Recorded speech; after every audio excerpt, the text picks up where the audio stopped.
Okay, hi everyone. Welcome. I'm Rachel. I'm a sci-fi author and creative writing mentor. I'm going to be talking to you today about how we can write descriptive prose that helps our readers feel as though they are immersed in your setting, like they're walking the streets of your world alongside your characters. What I will say is that what we'll be looking at here today applies beyond specifically spec fic world building. It applies to any setting in any genre, really. It's very applicable in particular to spec fic because that's one of the pleasures of consuming fiction in this genre, to be transported to an entirely different space. And that's one of the reasons why when we are building these spec fic worlds, we really do want to make sure that our readers have the opportunity to really understand what it's like to be in that space. And so that's why we want to make sure that our descriptive prose is doing a lot of heavy lifting. So here we are. Now, there's an exercise that I do with all of my in-person classes. Unfortunately, it doesn't work so well online. I have tried. I'm going to just talk you through it, but I'll give you some details. You might want to give it a go in your own time. I'm going to spoiler it for you slightly, but I'll talk you through it anyway. So basically, what I do is this: I ask participants to give me a very short description, maybe 2 or 3 sentences, no more than that, of the room in which we're sitting. And I'm always super clear up front that there's no quote unquote wrong way to do this exercise. It's exactly what it says on the tin. And then once they've had a chance to write those very short descriptions of the room, we go through them one by one, and I get participants to read out what they've written. And I do this for 2 reasons. Now, the first reason is because every single writer in that room, without exception, and we're sitting in the exact same room, every single writer has found something unique in their description. They have brought their own understanding of that space into their description. Each and every writer has highlighted different aspects of the space, or they've described them in a different way, or they've made sense of them to their reader in a different way. That's one of the reasons why this exercise doesn't work so well online. You really can't capture that same sense of the individual author's voice, their experience, their worldview, their use of language, their sensory filters, and all that. You can't really capture that in the same way when it's not the same physical space. But the second reason I run this exercise is to flag up probably the only repeated trait amongst all these descriptions, and that's the fact that they all incorporate the visual. Most of them lead with the visual. Some of them are entirely visual descriptions. And I very specifically didn't ask for a description of what the room looked like. I asked for a description of the room. Now, again, nobody in the class is doing that exercise wrong. There is no wrong way to do this exercise. But I like to use it because it's a very clear illustration of how sighted humans kind of default to the visual. There's nothing wrong with that. We have adapted as a species. We have evolved to prioritize this particular way of making sense of our surroundings. Other species have adapted and evolved to prioritize other senses to make sense of their surroundings. For us, it's sight. So when I ask for a description of a place, it's perfectly reasonable to prioritize sight in that description. And I would also say that, providing that specifically visual description as early as possible is hugely important. Your reader does want to be able to map that space out in their head, to get a sense in which they can see the world in which a scene is taking place. And sometimes a very quick sketch will be enough. The hills are over there, there's water over there, there's a cloudless night, there's stars, job done. But if your scene relies on the reader being able to imagine the geography of that space in a particular way, you do need to get a bit more specific. So, for example, if you need those hills to be covered in trees because you need to hide an ambush that's about to strike for the next plot point in your novel, well, you'd better make sure that your reader knows that those hills are covered in trees. Because if they're imagining, for example, barren moorland and you suddenly throw in a surprise forest, well, you've knocked them out of the story at that point. We did look a wee bit last session about how to weave description into the narrative, so I'm not going to go over that again here. I'm just flagging it up that yes, you do want to make sure that your reader has the visual cues that they need to construct the scene. Otherwise, they'll construct that scene all by themselves, and it might not be the way you've constructed it in your head. And if you then go ahead and describe it differently, we've all been there, right? It's disruptive to the act of reading. You've either got to then, as a reader, reimagine the space to incorporate the author's new information they've provided, which is difficult to do, or most likely you're just going to kind of ignore the new descriptive information and keep imagining it in the same way that you have been up to that point. Which means that if, there's an ambush or something that's relying on a specific aspect of that geography, it's again going to knock you out of the reading. So that's one of the reasons why we do usually want to prioritize a visual description up top and as quickly as possible. But, you know, that's sight is it's a big one, of course it is. But it's not the only sense that we want to engage when we are writing a description. There is also sound. There is smell. Um, this is often underrated smell.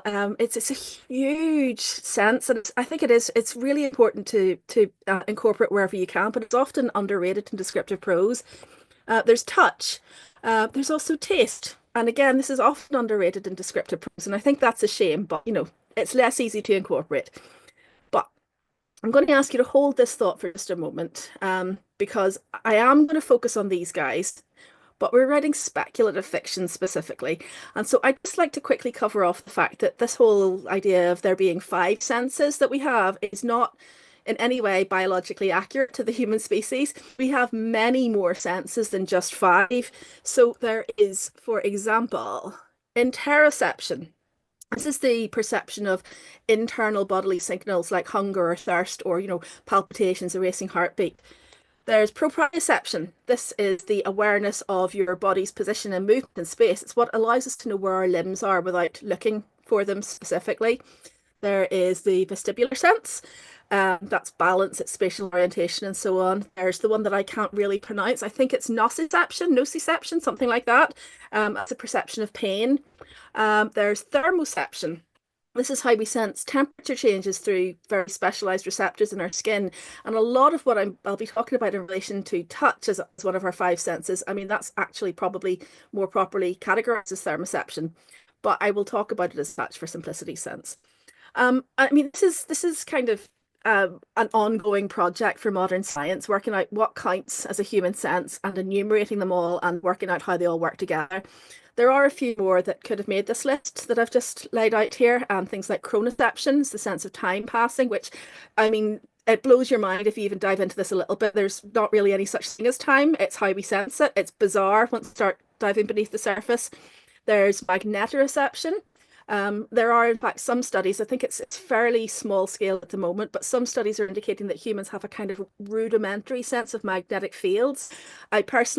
I can confirm that my mother has this. You could place my mother in any city on Earth and she will instinctively know which way is north. I don't even know which way my house faces. She did not pass the skill on to me, but if anybody's studying magnetoreception, my mother is the one to look at. But it just strikes me that if any kind of fiction is going to look at how we might engage more than these sort of classical five senses, it's speculative fiction. There's so much potential here. In my second novel, I had a bit of fun with this. My main characters have a non-human sense that drives them absolutely bananas, and it's specific to that particular setting. It sort of flowed out of the world building I did for that set. Now, the humans around them can't sense it. It's not something that humans can sense. And my characters are having to hide it because they're trying to pass as humans. It became not a plot point, but certainly a beat that I kept coming back to, and I really enjoyed it. It's something to think about. For now, we are going to just focus on these famous five. So sight, sound, smell, touch, and taste. And I want to show you how that can look in practice, how we can use all five of these senses to start to build a picture in words that allows your reader to place themselves in the story, to kind of experience what it's like to stand in that scene and experience that world. So I've got a very, very simple exercise to show you what I mean. Okay. So I want to show you here how adding even just one sense can completely change the way you read and understand the visual. So let's start with, we have a white room, okay, visual, nothing more, nothing less. Hopefully everybody is imagining white room at this point. Let's add sound. So now we have a white room with a floor, and it's probably a floor made from some kind of hard, smooth material. So we can also see that the floor is starting to get some proportions now, purely through sound. It's big enough that footsteps are able to echo. So we've probably got a kind of an empty-ish white room with some polished surfaces, decent size. Or we could go a different direction. We could introduce smell. So now we have a very specific smell. We have an antiseptic smell, and that adds a new layer of context to the space. So, I mean, I've separated them, but if you read them in tandem with the sound above, you're now likely to be thinking about something like a deserted swimming pool, perhaps. Maybe it's a hospital, maybe it's a lab. You've got a white room that smells like a chemical that we associate with cleaning products. So it's a different sense of context for that space. The color of the room now feels like it's associated with ideas of sterility, cleanliness. You're starting to build up a different kind of picture of the room. So alternatively, we could have touch, well, thermoception, really, I suppose. Well, thermoception as well. But now we've completely changed the character of the room. I mean, that doesn't really coexist with those rooms as we've described them above.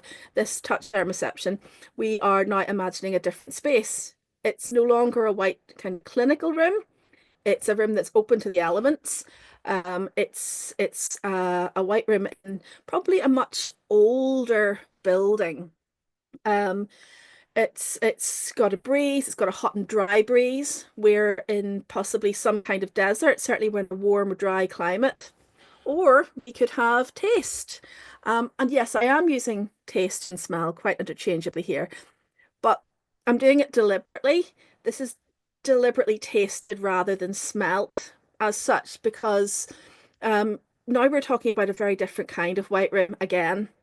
This feels like it's white in the sense that it used to be white.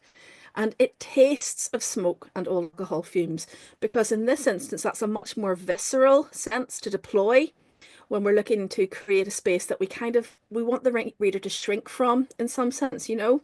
So we've all driven through the countryside when it's time to spray the fields. You know what I mean?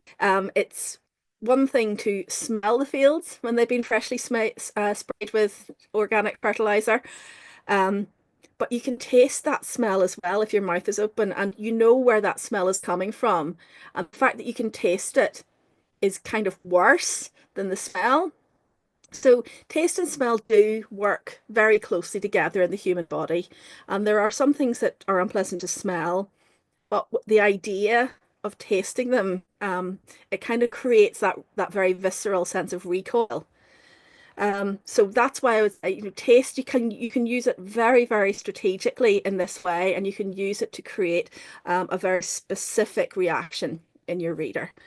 Now, I'm not working with a lot of words here. I'd obviously be backing these descriptions up with a bit more specific focused prose to really make sure that I was giving the reader enough information to fully understand the space. But even by just introducing one additional sense to the visual, it changes the profile of that space entirely. But look, fair enough, this isn't specifically a spec fix setting. I mean, it could be, but it's not specifically a spec fix setting. There's nothing too weird going on here in any of these descriptions. Everything we're being asked to experience here is rooted in experiences for which we have a real world context. So how are we going to apply this to a spec fix setting when stuff goes beyond the realm of human experience? And I mean, again, I looked at this a few sessions back. It's about rooting it in the familiar. So a hot, humid spec fic setting will almost certainly have its own very specifically spec fic attributes. And the three P's of world building, population, power, and place, they will help you build up a good idea of what the spec fic attributes are. But in order to help your reader experience the spec fic attributes specifically, you need to give them something they know, something familiar to kind of anchor them and help them find their way in. So say, for example, you're using technology or magic, or maybe you have a world where the physical laws are significantly different from our own physical laws. Maybe gravity works differently. Maybe the air density is much thicker. Maybe you have a situation like I was talking about earlier in my second novel where there are different sensory experiences at play. Your reader doesn't know what this feels like. So say we're talking about teleportation. Your reader cannot possibly know what it feels like to teleport. That's not something that any of us have any kind of contextual information about. But there are experiences that they do have that you can use to ground that experience of teleportation. They know what it feels like, say, to be dizzy, for example, or I don't know, maybe to be suspended upside down. Maybe that's how teleportation feels. Maybe it feels like car sickness or something like car sickness. Chances are very good they know what that feels like. Maybe teleportation gives characters a metallic taste at the back of their tongue, or maybe it feels like having bubbles from a fizzy drink hit the back of your nose. I don't know. I don't have teleportation in any of my novels so far. I'm completely spitballing here. And obviously stating the obvious, I've never actually teleported, so I don't know how it feels. But if you describe it to me by engaging any of those senses, I am going to start to be able to place myself in that situation. I'm going to start to be able to make that imaginative leap. And it all comes back to this idea of making the familiar unfamiliar or vice versa. You root this unfamiliar thing in what you know. You can root it in sensory experiences for which your readers do or can have context. And that's why I always say writers are like magpies, only it's not shiny things that we collect. We collect shiny experiences. Experiences are these little tiny details that we can uncover in any aspect of our life. And it's just what that is like a little key. It's like you plug this experience in and it's like turning a key for your reader. They now have something that makes the world come to life for them. Okay, so um, I have a few exercises that I personally use to help me be this kind of sensory magpie. And this is what I would recommend to my students as well. These are not exercises for now, by the way. It's not one specific exercise, although I do have an exercise towards the end of this, which I would suggest that you use for getting onto the surface of what's going to make sort of good sensory reading for your reader. These are just suggestions that you can deploy at any time, really, to kind of help you uncover sensory information. You can do these when you're out and about. You can do them when you're specifically going on a research trip. And it's helping you to either get practiced at engaging the senses or to make sure that you're getting the most out of any research trip that you might be doing. If you've got a research trip in a setting that you're using in your spec fic, either directly or as a jumping off point for a space of the imagination. Some of them are also just for practicing engaging all the senses while you're writing. So this is one of those really, really simplistic exercises that gives a lot more than you think it's going to just by looking at it. This is one that you do when you're trying to make your brain notice detail in the environment. It's really, really good for helping you pick up visual detail, but it's also good to make you kind of hyper aware of all the little tiny things that we might otherwise miss. Because we can get very focused on the big picture when we're exploring a space and we're trying to get big picture details. Big picture details are great, but it's the little details that are really going to make a place come alive. So before you arrive in the area that you're wanting to research, pick a color. The weirder, the better. Magenta, lilac, burgundy, something like that, rather than say red or black or green. You want it to be a color that's going to be rarish in that environment. People sometimes think silver is a good color because silver is relatively rare. But if you think about how many things are metallic that could constitute silver for the purposes of this exercise, silver's not a good choice. It's, the weird ones like teal or aquamarine or something like that. Um, Now, you're going to look out for that color, this weird color that you've picked. You're going to look for instances of that color as you move around the space. You are not, it really doesn't matter if you don't find a single instance of that color. That's kind of not the purpose of it. It's the fact of being so focused on finding something so niche that gets you really laser focused on the detail.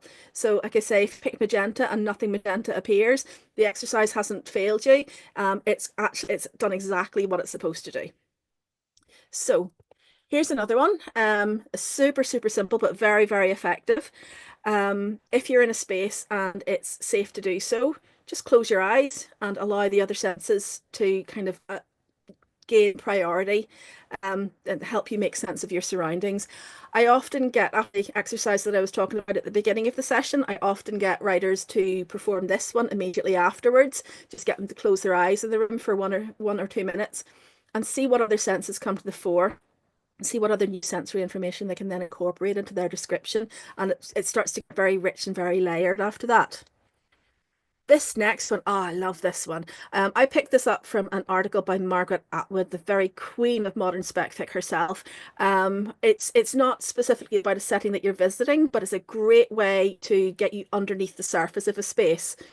So Margaret Atwood suggests de-peopling a space to get a feel for it. It works like this.